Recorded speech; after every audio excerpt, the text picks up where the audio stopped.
What's going on, guys? Welcome back to another video on Buysellcars TV. So today we are going to get into the pros and cons of buying a car with a high number of previous owners. And I'm currently standing next to this Audi A3, which has had 10 owners from new. But specifically, we will look at what is considered a high owner car, as this can vary across different makes and models. And of course, we are also going to discuss what you should expect to find compared to a low owner car. So let's start with showing you around this Audi, and then we'll go for a drive and get into should you buy a high owner car.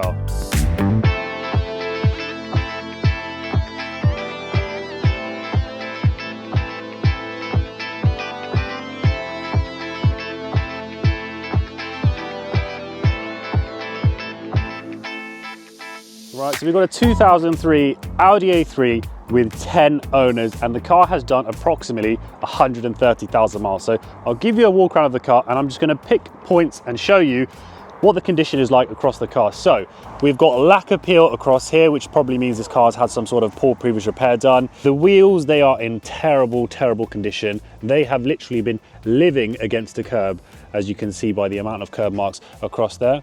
Paintwork isn't the best necessarily. You can see over here we've got some ripples in the bodywork, but it's nothing really too out of the ordinary. Again, the wheel on this side, same as the front, very badly curbed. And also on this bumper over here on the side, you can see we've got a scuff which goes down there. Going around to the rear, this is where things get a little bit worse. So the bumper has had a horrible bit of cracking going on there. The paint is flaked off. It's definitely had some impacts and just poor previous repairs. Across the boot here, you can see it's probably had a cheap paint job done at some point. And again, over on this side of the bumper, we've got the same cracking going on. Some more scuffs under the light, and again on the corner of the bumper. So it's fair to say this bumper is in very poor condition. Now, going down the passenger side, the rear quarter isn't looking too bad, other than your parking dinks, which there are quite a few actually, but again, it's nothing really to do with a high amount of owners. It's just how the car's potentially been used, but a lot of parking dinks. Same across the door. We've got a bit of trim piece here, which is broken. So I think this might be able to clip back in, but there's probably a clip that's broken. So it's not too much of a big issue. Some light marks across the moldings on the doors, but I don't think that's necessarily too bad. Wheels over here on this side, again, very curbed. Not so much as bad as the other side, but they are not good. This is probably the best out of the four wheels, but again, it still is heavily curbed. Then finally, coming onto this side of the front bumper, again, you can see we've got some cracking in the paint, various parts again over here. So it's fair to say it definitely isn't in fantastic condition, but that gives you an idea of how the condition is looking. Let's get in the car. So let's get into the interior and let's discuss what on earth is going on with this driver's seat. It is so heavily worn. This is probably one of the worst Audi A3, or generally even an Audi seat I've seen. Look at this, it's so rough and ripped apart. Even the bolster, I've never seen something this bad. This, fair enough, you get this on cars. The bolster, going in and out of car, they do start to rip, but as a whole, looking at this driver's seat, this is definitely got to be one of the worst. And even if we look at the door card, someone has put some nice black tape over here, because this has started obviously to split underneath here, the leather. So that's one way of fixing it, is just putting a bit of black tape over that. Gives you a bit of an insight into the previous owners. The passenger seat isn't as bad actually. There is some wear to the bolster over here, you can see, but if you look at it compared to the driver's seat, it is in better condition, which would be expected. But even still, looking at it down here, it still is quite heavily soiled and damaged. The armrest as well is cracking quite a lot. The car has already been cleaned, by the way. That's why things like the carpets do look clean, and even the seats have actually been cleaned, but they are so far gone that even just getting them cleaned doesn't make a drastic difference. The steering wheel surprisingly has actually held up pretty well. There isn't any concerns about that. Even around the center console, looking around here, the typical things you expect to see, you know, the buttons around here, all of that's wearing away. There would normally be a plus and minus sign on those heating buttons, but that is to be expected on an older car, especially with lots of owners. Turning the light switches on, that's all faded. Locking the car as well. These types of buttons, they get used a lot. They are going to fade. Looking at the rears, not too bad, to be honest. That is more of what I would expect on a car of this age and mileage.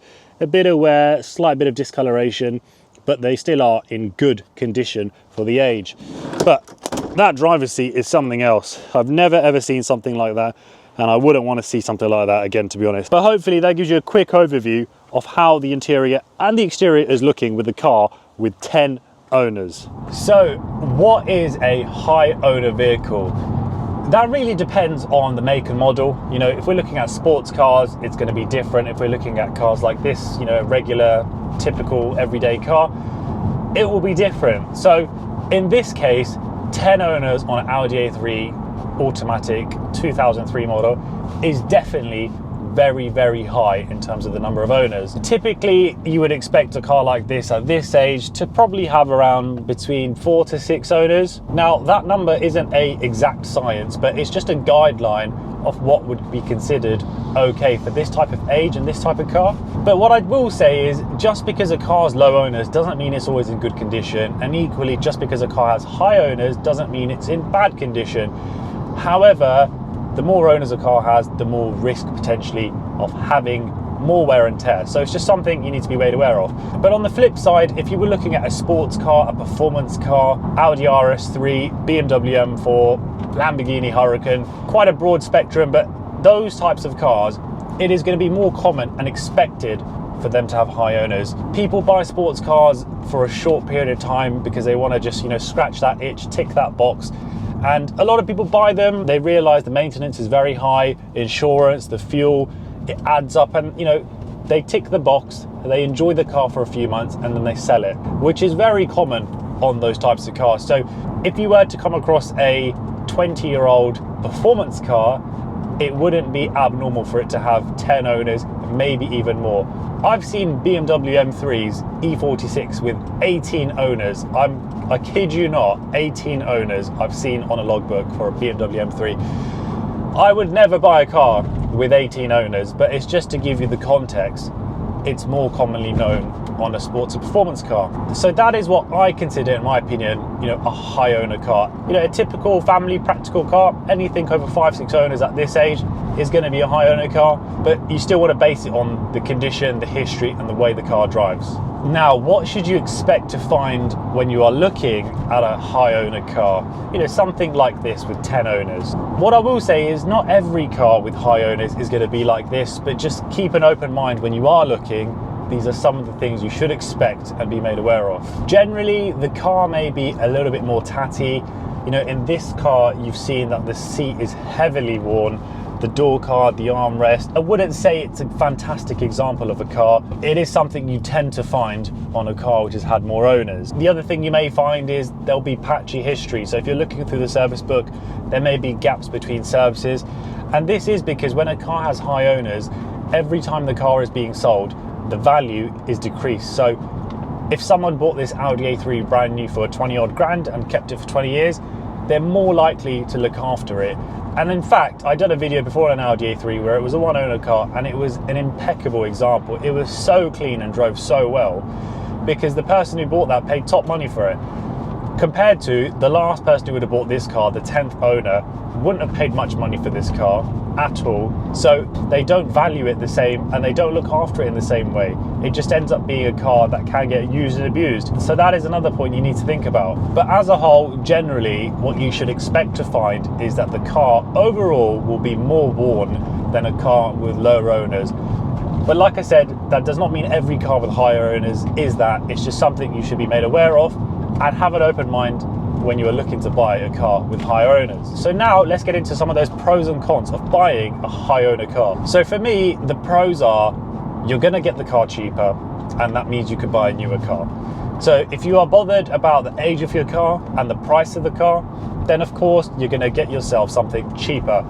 That is for sure. So for me, those are the only real pros to buying a high owner car. The cons, the negatives, the biggest one for me is that it could just have a hidden past. You know, a car like this with 10 owners, you don't know so much about the history, you don't know a great deal about the ownership of who's had this car, and having a hidden past, could it be clocked? Is the mileage genuine? Have things been repaired properly? Could things been tampered with? You're just exposing yourself to more risk with more owners, in my opinion. And again, touching on that point of as a car gets older and there are more owners, the value is less, so people may neglect the car. It leads to things like poor servicing. You know, people will neglect it. The car may not get serviced on time or even at all just because someone has bought the car cheap. So those are some serious cons of buying a high owner car. And in this case, with this car, it is that. the car isn't in good condition. It's got a lot of wear. It's had poor previous repairs done on the car.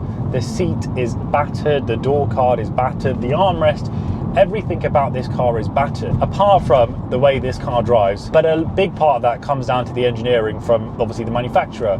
But the condition is not good. But obviously that means you would buy this car a lot cheaper than the other cars on the market. And if we look at the example of sports cars, it is going to be more commonly expected for those cars to have hidden past, especially if you're looking at performance cars or very expensive luxury cars.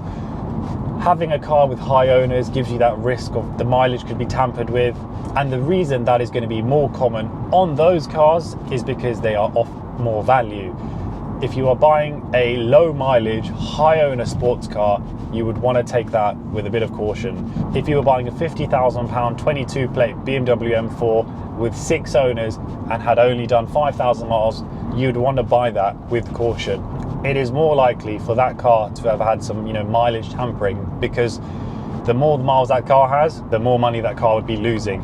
And especially the fact that it would have high owners, it's just exposing yourself to more risk. So what I would say is, if you're buying a very old, right at the bottom end of the market, like this Audi A3, things like high owners isn't such a deal breaker because it is a cheap car and you're saving a little bit of money. But if you were buying a top-end expensive car with high owners and low mileage, you would want to be taking that with a bit more caution, just to protect yourself from any risk of buying a bad car. But let's conclude all this. Would I want to buy a high owner car? Personally, no, I wouldn't. But I can see why people do buy high owner cars still, and I see it in the auctions when I'm looking. Golf R's going for crazy money with high owners. People still do buy those cars. But for me personally, I wouldn't. I like buying low owner cars, very well maintained with a good service history. It gives you a picture of the life of the car up until when you bought it, which for me is important. It's a peace of mind, and the extra money I'm paying for that low owner and full service history, I believe in the long run is going to save me money, because I'm going to run into less problems, have less maintenance, less repairs, which means that short-term cost means long-term gain. So that is just my opinion on high owner cars. There is a market for them, but generally for me, as a personal car, it's not something I would look at unless it is right at the bottom end of the market and it's a cheap runner. But hopefully guys, that gives you a good little insight into what it's like to buy a high owner car, what to expect, some of the pros and cons, and if you should go for something with high owners. So I hope you've enjoyed today's video, guys. I'll pop all my socials on the screen now, which is at Buysellcars TV. But as always, thank you so much again for watching. Don't forget to like, share, and subscribe, and I'm going to see you on the next one. Take care, guys.